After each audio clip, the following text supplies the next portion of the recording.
तो जालोर वाला किला लेते हैं।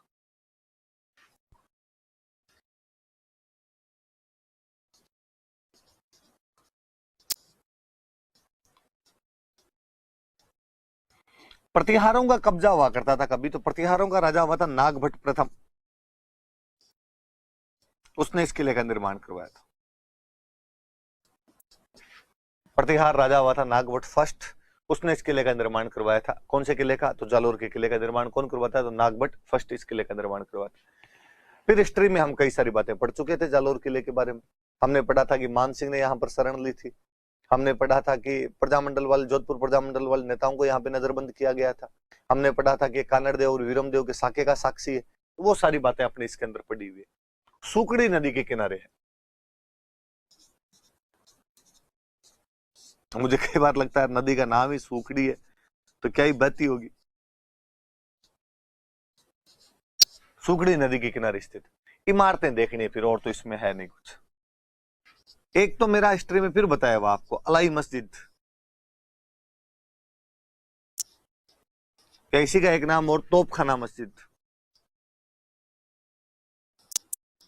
ये शायद मैंने हिस्ट्री में पढ़ा दिया था।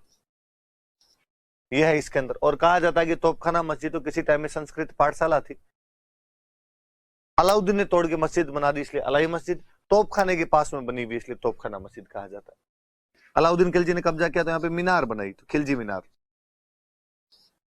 संत हैं भाई मलिक शाह, उनकी दरगाह, ये याद रखने वाली बात है। ये सूफी संतों की दरगाहें याद रखना थोड़ी सी, कि हिंदुओं के किलों में ये दरगाहें बनी हुई थी, तो ये थोड़ा सा अपने आप में सेकुलरिज्म टाइप वाली सी बात है कि मलिक शाह की दरगाह बनी हुई थी इस किले के अंदर। एक जैनों का कीर्ति स्तंभ है, जैसे हम चित्तौड़ वाले किले में पढ़ते हैं वैसे इस किले में भी है।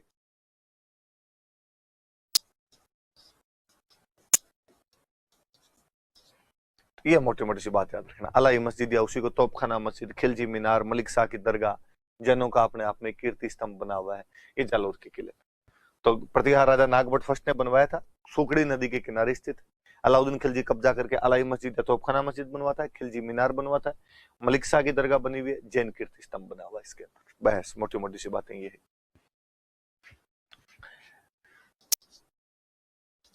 अचलगढ़ का किला,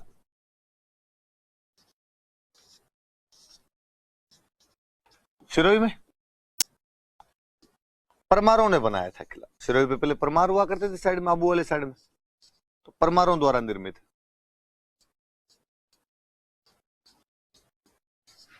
एक बार फिर अपनी पड़ी हुई है बात कि कुंभा ने इस किले का पुनर्निर्माण करवाया था 1452 के अंदर, ये बात भी अपनी पड़ी हुई है। बाद में तो इस किले में भी इमारतें हैं याद रखने वाली, और कोई बात है नहीं याद रखने वाली।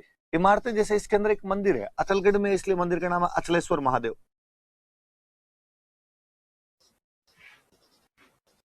और अचलेश्वर महादेव के लिए कहा जाता है कि यहाँ पे शिवलिंग की पूजा नहीं होती, बल्कि शिव जी के अंगूठे की पूजा की जाती है।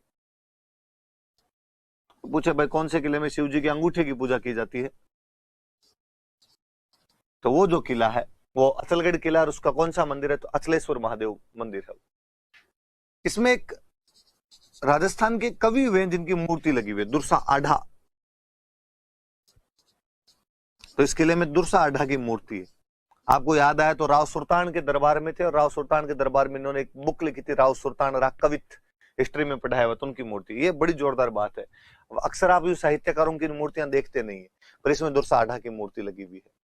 मुझे बड़ा अचंभा हुआ था, मैं 2018 में रसिया गया था, तब हमने देखा कि रसिया के हर चौराहे पे या तो वहां के जनरलों की मूर्तियां लगी हुई थी या साहित्यकारों की मूर्तियां लगी हुई थी। या तो हम गाइड से पूछते कि ये कौन है, तो वो कहता कि ये तो सेकंड वर्ल्ड वॉर का हमारा जनरल था, ये फर्स्ट वर्ल्ड वॉर में लड़ा था, ये नेपोलियन के खिलाफ लड़ा था, ये जापान वाले युद्ध के अंदर लड़ा था हमारे। या वो बताते तो मैक्सिम गोर्की है, ये दोस्तोवस्की है, ये टोल्स्टॉय है, ये सारे के सारे उनके साहित्यकार थे। मुझे बड़ा अच्छा लगा कि यार भारत के अंदर हम कभी नहीं देखते कि साहब ये जनरल मानेकशॉ का स्टेच्यू लगा हुआ है यहाँ पे किसी शहर के बीचों बीच चौराहे पे लगा हुआ हो, या हमें देखने को मिले कि ये सगत सिंह का स्टेच्यू लगा हुआ है, या हमें देखने को मिले कि अरुण क्षेत्रपाल का स्टेच्यू लगा हुआ है, ये शैतान सिंह का स्टेच्यू लगा हुआ है।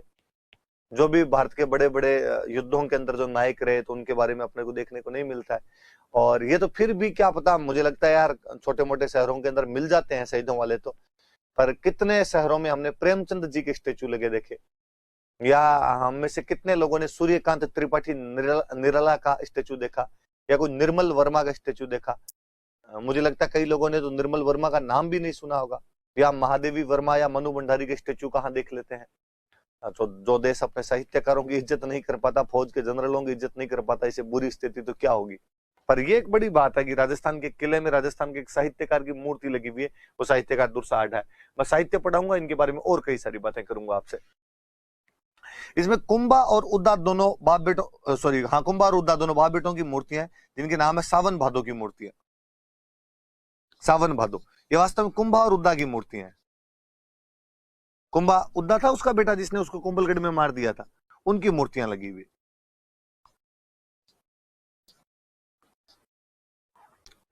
इसके अंदर एक कुंड बना हुआ है,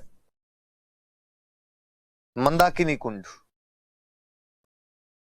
एक महल बना हुआ है, ओखा रानी का महल। ओखा रानी का महल बना हुआ है। एक इसमें जगह जिसका नाम है भौरा थल। ऐसा कहा जाता है कि महमूद बेगड़ा गुजरात का एक राजा था, और महमूद बेगड़ा ने अचलेश्वर महादेव मंदिर तोड़ने के लिए अचलगढ़ किले पर आक्रमण किया। उसकी सेना जब मंदिर तोड़ने के लिए ऊपर जा रही थी, तब मंदिर के पास में एक जगह से मक्खियां निकली।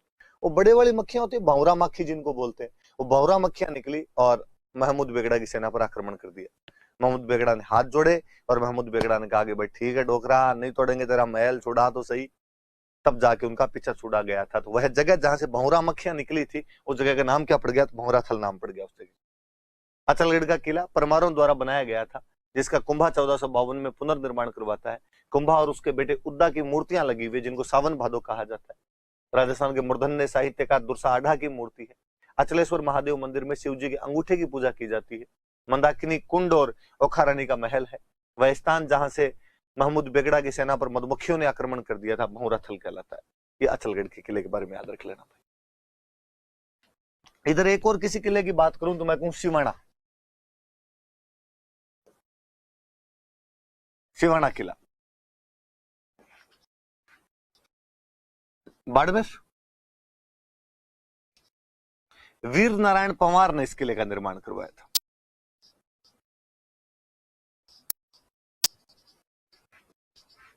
वीर खूब सारी बातें मेरी बताई हुई है। सिवाना के किले के बारे में मेरा यह भी बताया हुआ है कि यह जालोर की चाबी थी और मारवाड़ के राठौड़ों की शरण स्थली थी। मालदेव शेरशाह सूरी के आक्रमण के समय इसी किले में शरण लेता और चंद्रसेन ने लंबे समय तक इस किले को अपना मुख्य केंद्र बनाकर अकबर के खिलाफ अटैक किए थे। कालांतर में शाहबाज खान इस किले को जीत लेता है। हम ये भी पढ़ते हैं कि 1308 में सातल और सोम अलाउद्दीन खिलजी के खिलाफ साका करते हैं और 1589 में कल्ला रायमलोत अकबर के खिलाफ साका करता है। हमने ये भी पढ़ा था कि प्रजामंडल आंदोलन के दौरान जयनारायण व्यास को इस किले में नजरबंद करके रखा गया था। तो कुछ बातें तो अपनी पढ़ी हुई। वीर नारायण पंवार ने किला बनवाया था। यहाँ पे कुम्मट झाड़ी की अधिकता है। कुम्मट झाड़ी की अधिकता की वजह से इस किले को कुम्मट दुर्ग कहा जाता है। ये याद रखना, कोई पूछ लेगा कि कुम्मट झाड़ी की अधिकता के कारण इस किले को क्या कहा जाता है। इस किले को कुम्मट दुर्ग कहा जाता है। और फिर इसमें एक तालाब बना हुआ है, भांडेलाव तालाब।